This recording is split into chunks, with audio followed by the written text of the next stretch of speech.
আমি হিন্দু কেন? এই প্রশ্নের একটি স্পষ্ট উত্তর যে হ্যাঁ, অবশ্য। কেননা আমি হিন্দুই জন্ম। বেশিরভাগ লোকদের কাছে এমনি কোনো বিকল্প থাকে না যে ও কোন ধর্ম বিশ্বাসে মানুষ হবে। এইটা ওদের জন্য মাত্র একটি আকস্মিক সংযোগ ছিল, যে ভৌগোলিক আর ওদের মাতা পিতার সাংস্কৃতিক ঘাটের লঙ্ঘ ফেলার প্রতিরূপ। কিন্তু এক হিন্দু হবার মানে কি?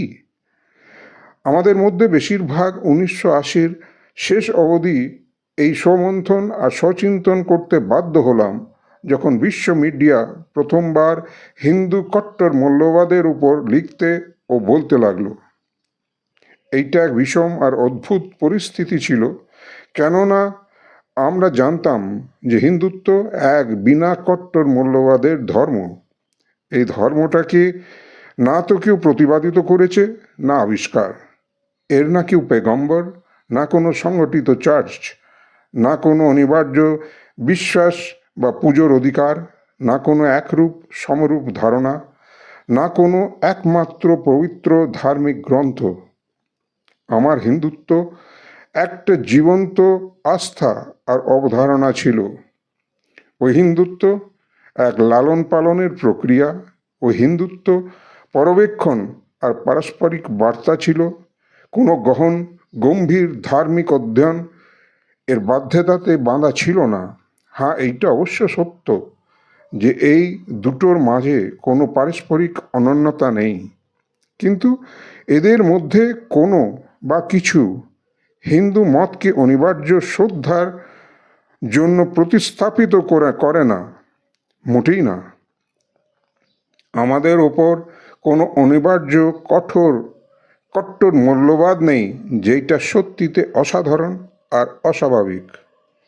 এক ক্যাথলিক এই জন্যে ক্যাথলিক কেননা ও জানে যে যিশু ঈশ্বরের ছেলে ছিল আর যে মনুষ্য মাত্রের জন্যে নিজের বলিদান দিল।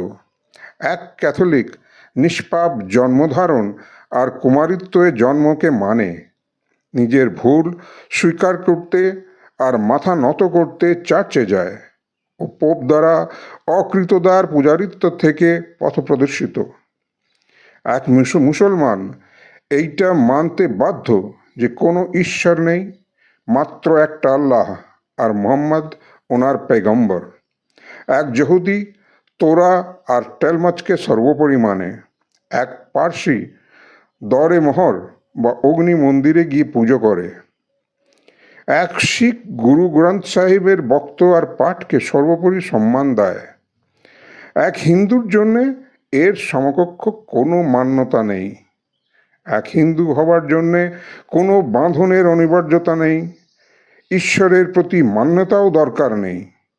কিন্তু আমার হিন্দুত্ব এর প্রতি আস্থার আর একটি কারণ, কেননা এক আরও ভালো বাক্যাংশর অভাব, কোনো বুদ্ধিজীবী উপযুক্ত বা উচিত বর্ণিতর অবস্থা। আমি হিন্দুত্বের সিদ্ধান্ততে সুখকর অনুভব করি, যা আমার সংজ্ঞানে অন্য কোনো ধর্মে নাও থাকতে পারে, যেইটাকে আমি নাও করতে পারি। আমি স্বয়ংকে অসাম্প্রদায়িক ও উদার মনে করি, যেটা মহজ রাজনীতি বা অর্থশাস্ত্রের দৃষ্টিতে নয়, অপিতু জীবন পদ্ধতির আধারেওতে হচ্ছে। যে মানুষরা যেমন, ওদের কোনো সমালোচনা না করে সম্পূর্ণভাবে গ্রহণ করা, ওরা কি চায়, কি করতে চায়, তা ওদের নিজেদের মনুষ্যত্বের বিকাশে কি করতে চায় তার জন্যে ওদের স্বীকৃতি ও অনুমতি দিয়ে ওদের প্রোৎসাহিত করা, শুধু এই শর্ততে যে অন্য কারুর ক্ষতি যেন না হয়। এইটাই আমার প্রাকৃতিক প্রবৃত্তি। এক হিন্দু বলে আমি একটা এমনি ধর্মের সাথে জড়িত যেইটাতে কোনো স্থাপিত চার্চ নেই, কোনো অকৃতদার পূজারী মতো কোনো পোপের পদ ধর্ম নেই। একটা এমন ধর্ম যার কর্মকাণ্ড আর বিষয় না মানবার জন্যে আমি স্বতন্ত্র।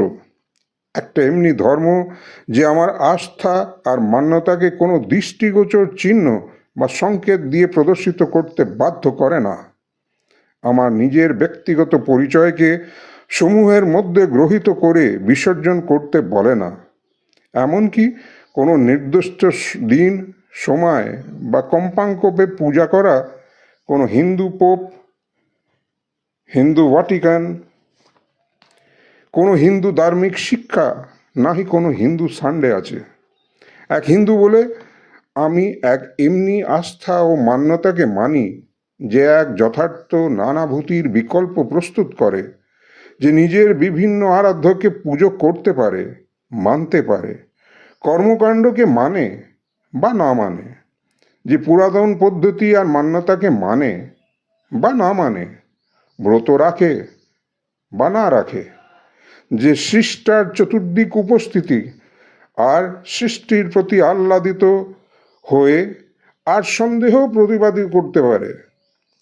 এই দুটো ৩৫০০ বছর পুরনো ঋগ্বেদের নশদীয় সূক্ততে হিন্দুত্বের বিশিষ্টতা ব্যাখ্যা করে বলে, কোট, কে জানে যে সৃষ্টির উৎপত্তি কোথায় হয়েছিল, সে এ রচনা করেছে কি করেনি, ও যে সবচেয়ে উঁচু আকাশ থেকে সব ব্যাপক নিরীক্ষণ করছে, ও যে সব জানে আর নাও জানতে পারে, বোধহয় ও নিজেও জানে না, আনকোট।